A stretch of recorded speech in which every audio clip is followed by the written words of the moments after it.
શું છે? ફારૂકભાઈ. શું જોવે તમારે? મારે જોશે એક યુનિફોર્મ, પેન્ટ, ચોપડા અને લોટ પાકી નોટ.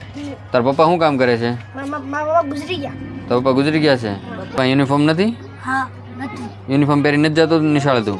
મારા પપ્પાના કમીઝ પહેરીને જાઉં. તો પપ્પાનું કમીઝ પહેરીને જાશો? હા. ચલો જય ગુરુદેવ મિત્રો, તો ફરી એક નવા વિડીયોમાં તમારા બધાનું સ્વાગત છે. અને અત્યારે મારી પાસે 7-8 બાળકો છે જે સ્કૂલની અંદર જાય છે નિયમિત, અને એમને કંઈક જરૂર છે. તો સૌથી પહેલાં મિત્રો આપણે અત્યારે એના નામ લખ્યા છે અને એમને શું શું વસ્તુની જરૂર છે એ આપણે એને પહેલાં પૂછીએ છીએ, અને ત્યારબાદ આપણે એમની જરૂરિયાત પૂરી કરીશું. કારણ યુનિફોર્મ કપડાં, બોલપેનનું ચોપડા. એ જો કેટલા ધોરણમાં છે તું? 7મા ધોરણમાં. મારે ચોપડા અને પેન અને કંપાસ જોતો છે. રાજ મારે યુનિફોર્મ પછી પરંતુ મારાથી જેટલું શક્ય બને એટલી હું આમની મદદ કરવાનો છું મિત્રો. કાંઈ વાંધો નહીં મિત્રો, તમને ભરોસો છે ને મારી ઉપર?